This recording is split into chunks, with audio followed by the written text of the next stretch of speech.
Welcome back. तो हम लोग का ऑलरेडी एपिसोड नंबर 1 से 4 तक हमने देख लिया है। ये एपिसोड नंबर 5 है। इस एपिसोड में हम लोग जो देखने वाले हैं, जो टॉपिक है उसका नाम है fundamental operations of whole number. Fundamental operations of whole number. Whole number तो देखिए, सबसे पहले हम लोग को ये समझना पड़ेगा कि होल नंबर क्या होता है। तो होल नंबर ऐसे नंबर्स को बोला जाता है जो कि 0 से स्टार्ट होते हैं वो इन्फिनाइट तक जाते हैं। ठीक है, मतलब नेचुरल नंबर और होल नंबर में इतने का ही फ़र्क है कि जो नेचुरल नंबर होते हैं वो 1 से स्टार्ट होते हैं, बट जो होल नंबर होते हैं वो 0 से स्टार्ट हो जाएंगे आपके। एग्जाम्पल के लिए मैं लिख देता हूँ 0, 1, 2, 3, ये कंटिन्यू चलता जाता है, इसी को हम होल नंबर बोलते हैं। ओके, अब इसके बाद हम लोग अब इसके जो भी फंडामेंटल लॉस है वो देखेंगे। तो देखिए, जो फर्स्ट लॉ है उस लॉ का नाम है क्लोजर लॉ। तो देखिए, ये क्लोजर लॉ जो है ये क्या बोलता है कि कोई भी होल नंबर अगर ऐड होता है तो जो आंसर आएगा वो होल नंबर ही होगा, या कोई भी होल नंबर जब मल्टीप्लाई होता है तो जो आंसर आता है वो भी होल नंबर ही आता है। एग्जाम्पल के लिए हम लोग ले लेते हैं 1 + 2 = 3 है, और आपका 1 × 2 भी कितना आ जाएगा, 2 ही आएगा। तो देखिए, हम लोग जो नंबर्स हैं उनको भी होल नंबर ही रखे हैं, और जो इसका जो आंसर आ रहा है वो भी हमारा होल नंबर ही आ रहा है। सॉरी, अब देखते हैं सेकंड जो है टॉपिक इसके बाद।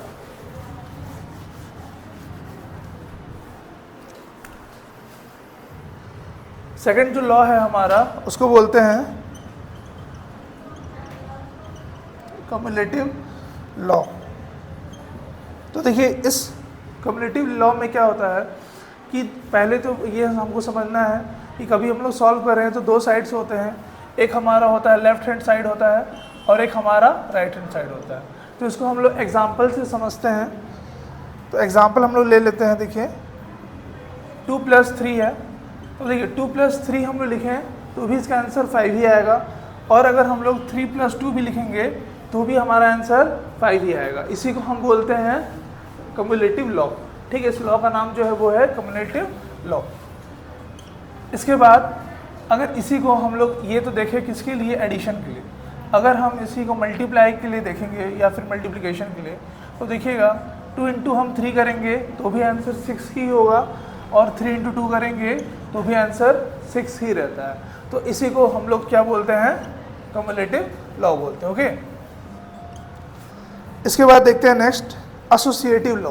तो देखिए, एसोसिएटिव लॉ ऑलरेडी हम लोग इसके पहले वाले भी जो एपिसोड है उसमें हमने यूज़ किया था जब हम लोग सॉल्व कर रहे थे, बट यहाँ पे अब समझते हैं कि एसोसिएटिव लॉ क्या होता है।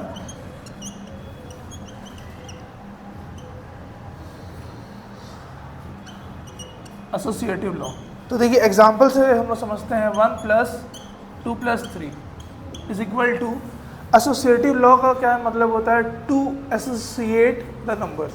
ठीक है, नंबर्स को अगर हम लोग जोड़ रहे हैं तो भले हम आगे पीछे भी कर लें, फिर भी वो जो नंबर का जो आंसर जो निकलेगा वो at end of the day same ही निकलता है। तो ये 1 प्लस उसके बाद ब्रैकेट में 2 + 3 लिखें, या फिर 1 + 2 ब्रैकेट में लिखें +3 लिखें, दोनों चीज़ों का जो आंसर होगा वो हमारे पास 6 ही आएगा।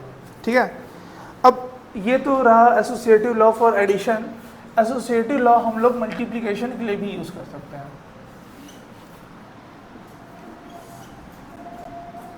एसोसिएटिव लॉ फॉर मल्टीप्लिकेशन, तो देखिए फॉर मल्टीप्लिकेशन में क्या हो जाएगा, 1 × 2 × 3 हो गया। इसी को अगर हम लोग किसी दूसरे तरीके से लिखना चाहें तो कैसे लिख सकते हैं, 1 × 2 लिख सकते हैं, × 3 हो गया। ये हमारा आ जाएगा 2 × 3 = 6, 6 × 1, 6 × 1 = 6 = 1 × 2 = 2, 2 × 3 = 6। ओके, तो ये हमारा हो गया एसोसिएटिव लॉ। क्या चीज़ के लिए, मल्टीप्लिकेशन के लिए। टॉपिक का नाम मैं ऊपर में लिख दे रहा हूँ, fundamental operations for whole number.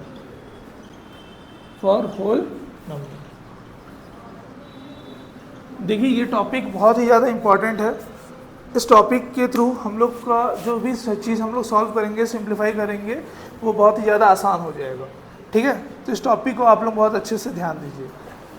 इसके बाद हम लोग देखते हैं जो लॉ है उसका नाम है डिस्ट्रीब्यूटिव लॉ।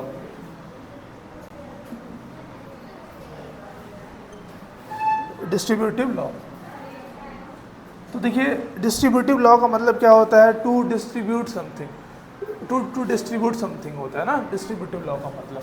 अब इसमें क्या होता है, जैसे मान लीजिए एग्जांपल नंबर 1 लेते हैं, 2 इंटू 4 + 5 है इज इक्वल टू, तो देखिए इसको हम लोग अब सॉल्व करेंगे तो कैसे सॉल्व करना है, एक बार 2 को हम लोग को 4 के साथ सॉल्व करना है, फिर उसी 2 को हमको 5 के साथ भी सॉल्व करना है। ओके, तो ये हमारा हो जाएगा 2 4 = 8 प्लस 2 5 = 10, तो टोटल हमारे पास कितना आंसर आ जाएगा 18।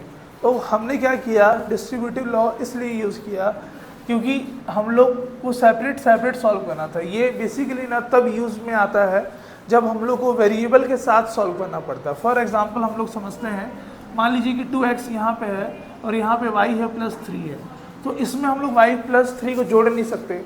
यहाँ पर तो देखिए 4 + 5 को एक बार के लिए जोड़ा भी जा सकता है, ठीक है, बट ये y और 3 को जोड़ा नहीं जा सकता है, इसलिए इस लॉ को हम लोग यूज़ करते हैं। तो ये हमारा कुछ ऐसा आ जाएगा 2x × y 2xy plus 2x × 3 2 3 = 6x। तो इसलिए हम लोग डिस्ट्रीब्यूटिव लॉ को यूज़ करते हैं। चलिए अब इसके बाद हम लोग देखते हैं प्रॉपर्टीज ऑफ ज़ीरो। ठीक है, कि ज़ीरो के क्या क्या प्रॉपर्टी होते हैं।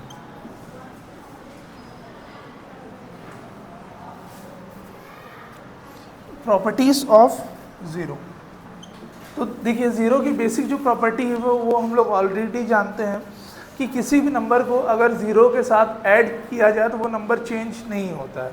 फॉर एन एग्जांपल से हम लोग समझते हैं, मान लीजिए कि 29 है हमारे पास और इसमें हम ज़ीरो ऐड चाहे तो वो कितनी बार भी कर सकते हैं, फिर भी हमारा आंसर जो होगा वो 29 ही आएगा। और वहीं जो दूसरा लॉ है, मतलब जो दूसरा प्रॉपर्टी ज़ीरो का, वो ये है कि ज़ीरो को अगर हम किसी भी चीज़ के साथ अगर हम मल्टीप्लाई करते हैं तो वो नंबर भी ज़ीरो ही बन जाता है। मतलब 29 × 0 अगर हम कर दिए तो ये हमारे पास कितना आ गया, 29 × 0, ये ज़ीरो ही आ जाएगा। ठीक है, मतलब ज़ीरो को हम किसी भी चीज़ के साथ मल्टीप्लाई करते हैं अगर, तो वो ज़ीरो इटसेल्फ ही हो जाता है। ठीक है, यहाँ तक कि अगर हम ऐसे लिख देते हैं 0/4 तो भी ये ज़ीरो ही आ जाएगा। हाँ, बट इसमें एक एक्सेप्शन भी है, अगर हम यहाँ पे 4/0 लिखेंगे तो इसका वैल्यू इन्फिनाइट आ जाएगा, या फिर नॉट डिफाइंड, जो हम लोग को अभी तक पता नहीं है। यहाँ पे नॉट डिफाइंड लिख दीजिए, वो ज़्यादा सही है। ठीक है, मतलब 4/0 कर लिए तो इसका वैल्यू आ जाएगा ये नॉट डिफाइंड, अगर 0/4 कर लिए तो इसका वैल्यू आ जाएगा 0। ठीक है, इसको आप लोग पॉज करके पूरा लिख लीजिए।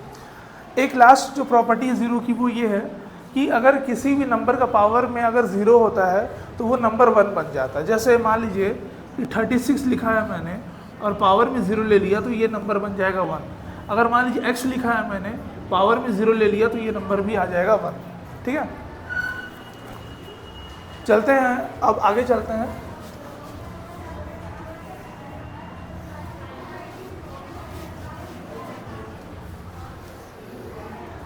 अब इसके बाद जो देखेंगे, ऑलरेडी हम लोगों ने ये प्रॉपर्टीज ऑफ ज़ीरो देख लिया है, तो अब हम लोग देखते हैं प्रॉपर्टीज ऑफ 1।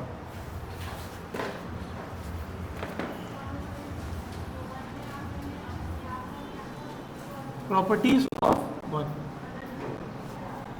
तो देखिएगा प्रॉपर्टीज ऑफ 1 में क्या है कि अगर हम 1 को किसी भी चीज़ के साथ अगर ऐड करते हैं तो वो एक नंबर क्या हो जाता है, सक्सेसर हो जाता है। जैसे अगर हम लोग 4 + 1 किए तो 4 के जस्ट बाद वाला नंबर आ जाएगा, जो कि क्या है 5। ठीक है,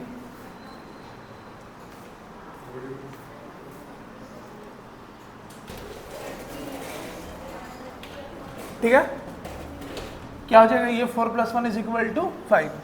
वैसे अगर हम 5 + 1 करते हैं तो 5 के जस्ट बाद जो नंबर आता है वही नंबर आ जाता है 6।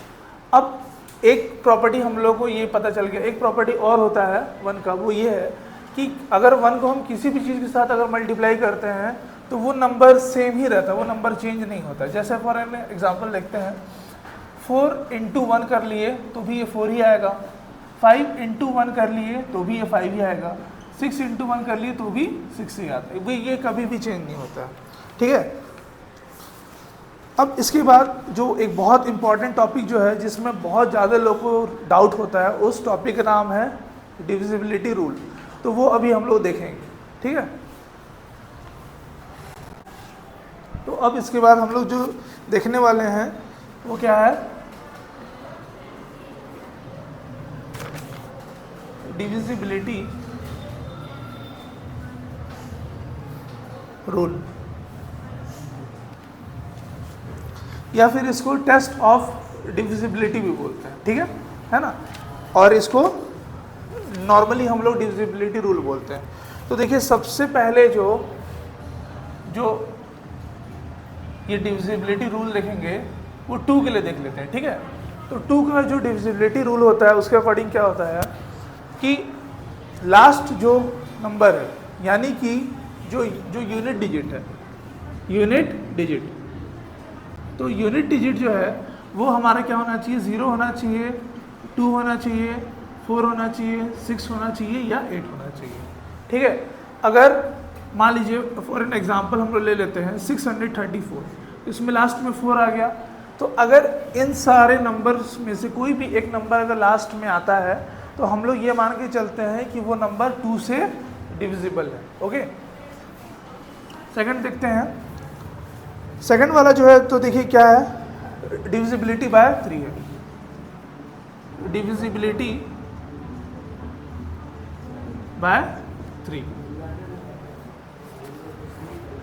देखिए अब इसके बाद देखते हैं हम लोग डिविजिबिलिटी बाय 3, मतलब क्या होता है कि 3 से कैसे करके हम समझेंगे कि कोई भी नंबर डिवाइड हो रहा है या नहीं हो रहा है, ठीक है। तो इसके लिए देखिए सम ऑफ डिजिट्स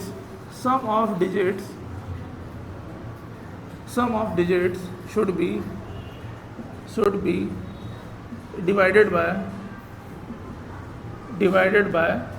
3, ठीक है।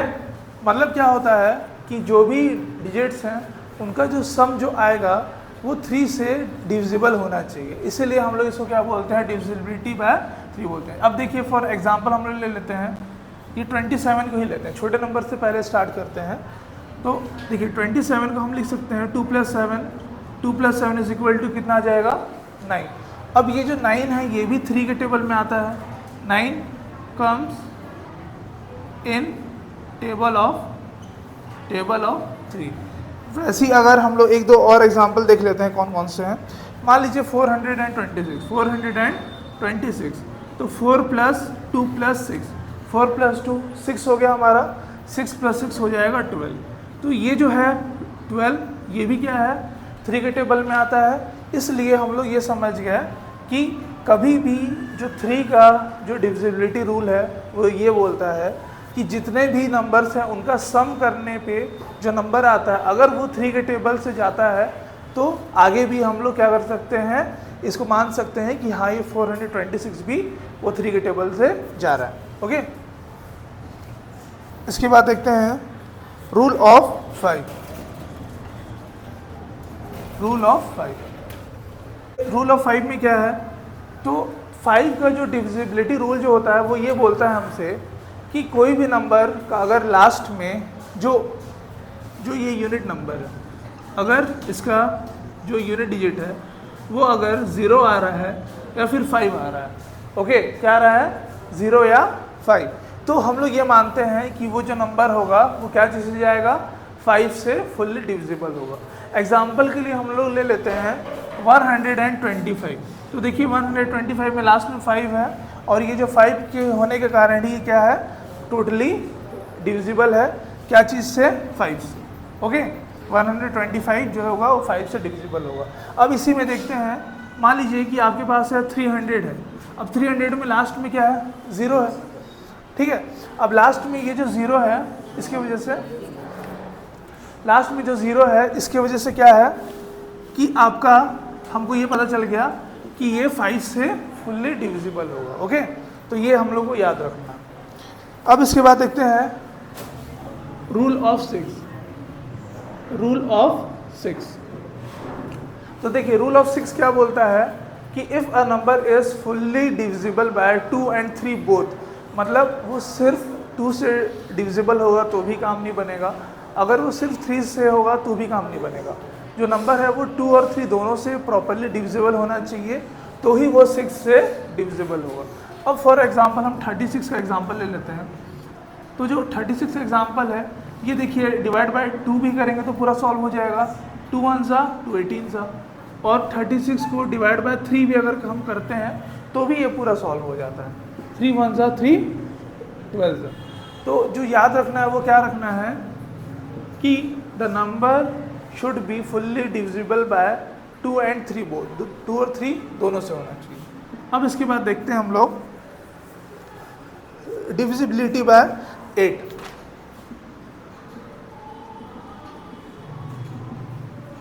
डिविजिबिलिटी बाय 8, तो देखिए डिविजिबिलिटी बाय 8 थोड़ा सा ना बाकी से थोड़ा टफ है।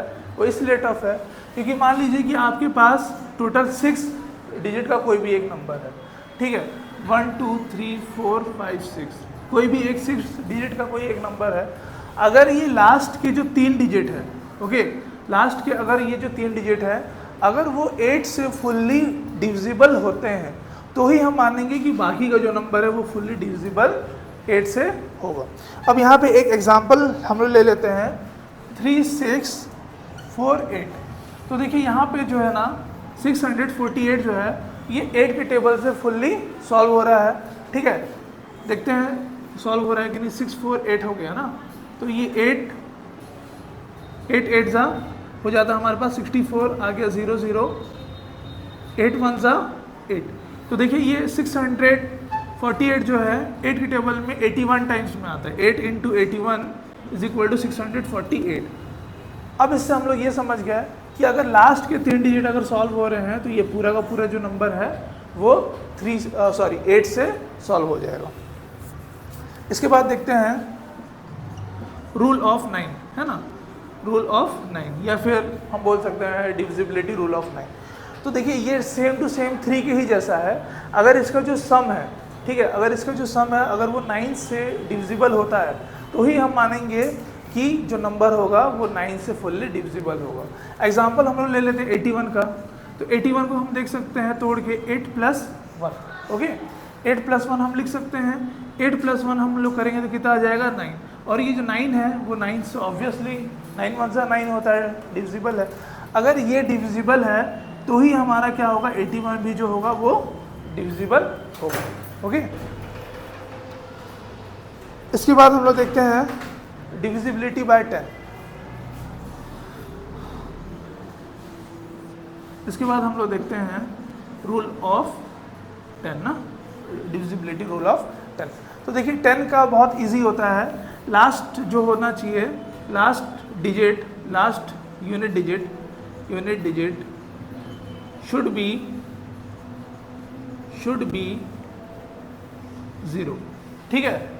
मतलब कोई भी अगर लास्ट का जो हमारा जो ये यूनिट डिजिट है अगर वो 0 आता है तो हम लोग मान लेंगे कि हाँ ये जो नंबर है वो 10 से डिविजिबल होगा। जैसे मान लीजिए कि हमारे पास है 440, तो ये जो 0 है लास्ट में आया है, ठीक है, और लास्ट में अगर ये यूनिट डिजिट में है तो ऑब्वियसली ये 10 से डिविजिबल रहेगा। अब देखते हैं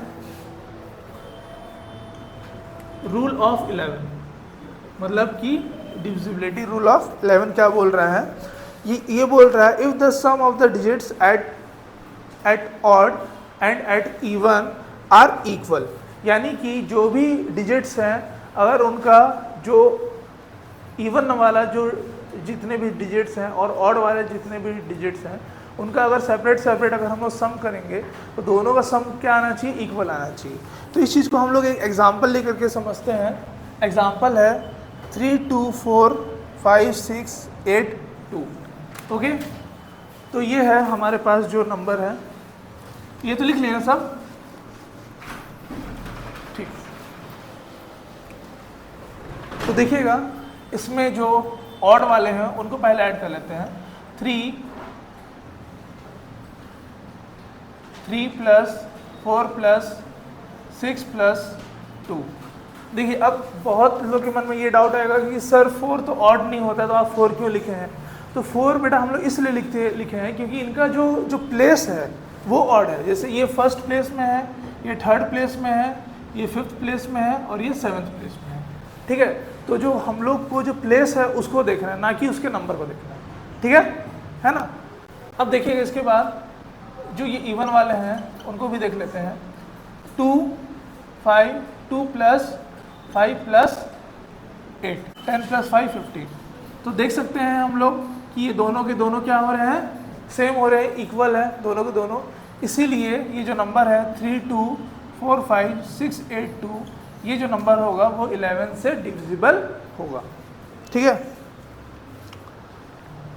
तो देखिए हम लोगों ने जितने भी इम्पोर्टेंट थे मैंने सारे के सारे आप लोगों को समझा दिए हैं। अब इसके बाद ना हम लोग जो कुछ क्वेश्चंस होंगे वो हम लोग सॉल्व करेंगे, बट वो हम लोग करेंगे इसके बाद एपिसोड नंबर 6 में करेंगे। ओके, अगर ये वीडियो आप लोगों को अच्छा लग रहा है तो प्लीज़ एक लाइक करना बिल्कुल भी मत भूलिए। ये एक सीरीज़ है जिसकी वजह से जिससे आप क्या कर सकते हैं, जो भी फंडामेंटल ऑपरेशंस हैं आपके, चाहे आप किसी भी कॉम्पिटिटिव एग्ज़ाम के लिए तैयारी कर रहे हैं, नवोदय के लिए तैयारी कर रहे हैं, या फिर आप सैनिक स्कूल के लिए तैयारी कर रहे हैं, या फिर आप अगर स्टेट के कोई भी कॉम्पिटिटिव एग्ज़ाम की भी तैयारी कर रहे हैं, तो भी ये फंडामेंटल्स आपकी बहुत ज़्यादा हेल्प करने वाले हैं। तो अपने फ्रेंड्स के साथ जरूर इसको शेयर कीजिए, और अगर आप चैनल में नए हैं तो एक बार प्लीज़ सब्सक्राइब कर दीजिए। Thank you.